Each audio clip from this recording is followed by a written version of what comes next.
tadi? Kesini sendiri? Sama teman. Oke, baru selesai MK ya? Iya. Sebelum konseling saya izin untuk merekam juga, dan di belakang juga ada teman saya sebagai observer. Kemudian sebelum konseling juga ada beberapa waktu untuk konseling kurang lebih 40 menit.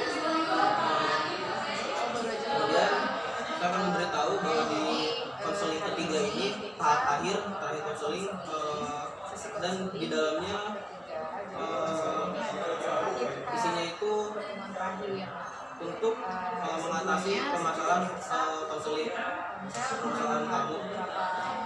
Kemudian konselor akan memberikan solusi dan merangkum sesi pertama, kedua, dan terakhir ini akan dirangkum oleh konselor. Semoga permasalahannya dapat dengan baik ke depannya. Langsung aja ya. Jadi pada proses konseling sesi kedua kemarin, Dwi ini memiliki permasalahan yang sudah dirangkum oleh konselor kemarin oleh saya, memiliki kurangnya kepercayaan diri ya, betul. Kemudian di dalam konseling akhir ini saya akan memberikan beberapa teori pendekatan dan juga teknik di dalamnya yang akan dibahas nanti.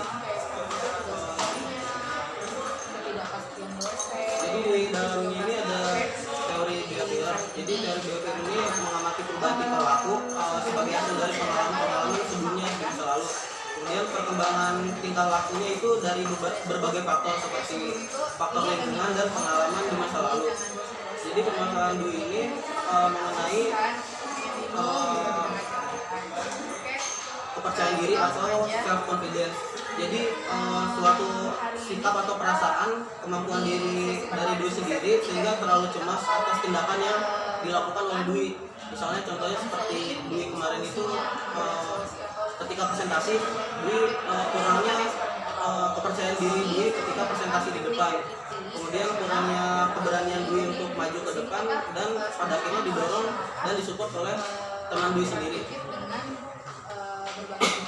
Kemudian ada ciri perilaku di dalam self confidence ini, ciri-ciri kepercayaan diri, yaitu yakin terhadap diri sendiri, kemudian tidak bergantung pada orang lain, dan tidak ragu-ragu juga. Kemudian Dwi memiliki keberanian untuk bertindak. Sebelumnya kemarin itu Dwi kurang kepercayaan diri itu karena memang kurangnya memiliki persiapan untuk maju ketika presentasi. Memang dari berbagai faktor lingkungan sebelumnya ketika teman Dwi mensupport Dwi untuk maju, dan kemudian memang banyaknya tugas-tugas yang diberikan oleh dosen kepada Dwi seperti itu. Sebelum mulai masuk ke pemberian solusi, saya juga izin kepada Dwi, apakah boleh saya memberikan solusi kepada Dwi. Di dalam teori behavior ini memiliki pendekatannya itu CBT, Cognitive Behavioral Therapy, dan yang akan diambil oleh saya tekniknya itu ACT atau Acceptance and Commitment Therapy. Jadi ACT ini merupakan teknik cabang dari CBT ini. CBT ini memiliki teori, yaitu yang tadi saya jelaskan tadi, behavior. Kemudian saya ingin bertanya terlebih dahulu, setelah konseling ketiga ini tahap akhir, apa yang akan dilakukan setelah proses konseling ini ke depannya? Persiapkan diri lelah, di tadi teknik ini yang model ini bisa saya rangkum juga sebelumnya dari sesi pertama sampai di sesi kedua kemarin. Jadi di teknik ini saya akan memberikan berupa penugasan kepada kamu untuk mengatasi solusi yang ada pada diri kamu, yaitu di sini ada dari ACT ini. Jadi pembentukan perilaku baru yang sesuai dengan apa yang diinginkan kamu gitu. Ketika kamu memiliki permasalahan yang saya rangkum kemarin, jadi kamu kurangnya percaya diri dalam menghadapi beberapa permasalahan yang dialami oleh kamu, seperti presentasi yang kamu bicarakan sebelumnya. Jadi dari kamu memiliki banyak tugas yang diberikan oleh dosen, jadi yang saya tangkap menggunakan teknik ini, saya akan memberikan tugas kepada kamu setelah sesi konseling ini selesai, seperti schedule time, itu penjadwalan waktu untuk mengisi jadwal ketika kamu memiliki banyak tugas gitu. Misalnya pada hari Senin kamu menulis beberapa tugas yang memang itu tugasnya sekiranya berat menurut kamu. Kemudian agar kamu tidak lupa, sebelumnya juga kamu sudah membicarakan juga karena kamu memang agak lupa gitu ya untuk tugas-tugas yang diberikan oleh dosen. Hanya tugas yang menurut kamu itu masih bisa dikerjakan dan mudah ya. Kalau betul banget sebenarnya dijalin kan, cuma banyak hal-hal udah dijadwalkan, kita nggak pernah buat penjadwalan, cuma banyak hal-hal yang di luar rencananya.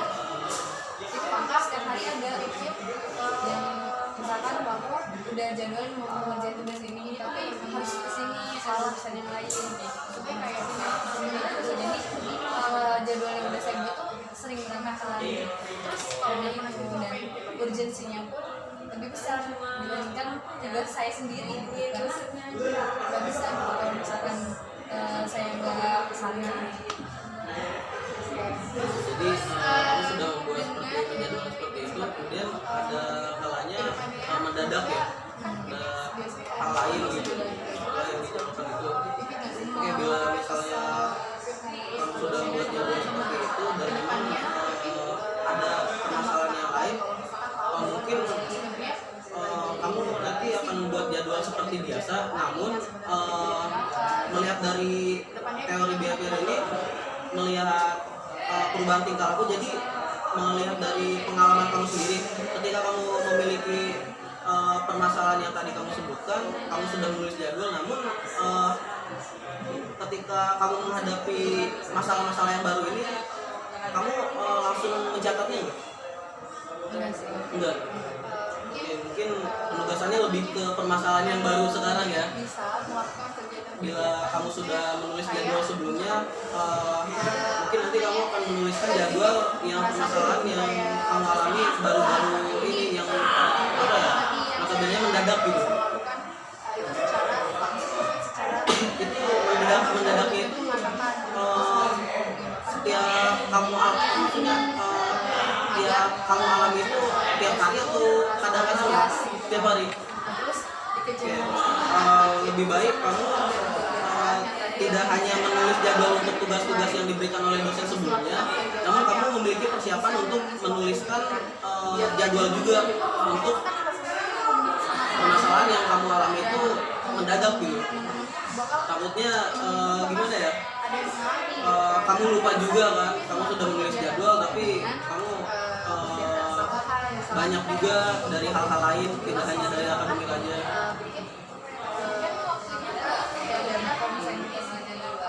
Organisasi klasik ya, nah jadi apa sih namanya, lebih kayak yang lain lagi, kita HSM punya, kita refreshing jangan sampai pasti ada yang melakukan kegiatan yang benar-benar bisa. Mungkin saya akan bertanya,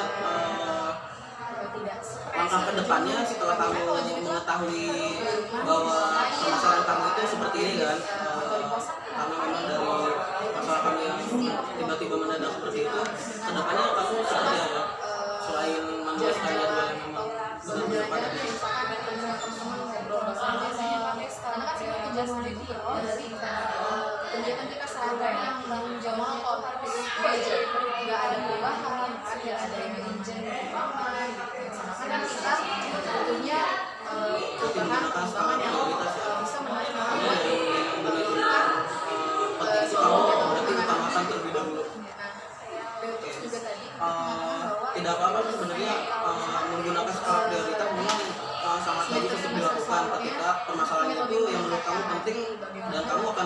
lakukan gitu pertama kali, tapi jangan sampai lupa dengan permasalahan yang di belakangnya karena memang permasalahan tersebut tidak akan selesai dengan tidak akan selesai. Mungkin ada beberapa masalah baru yang akan timbul, mungkin masalah-masalah kecil selain diprioritaskan oleh kami tadi. Jadi hal yang kecil juga harus kamu selesaikan juga, jangan sampai hanya yang penting aja yang diselesaikan oleh kamu.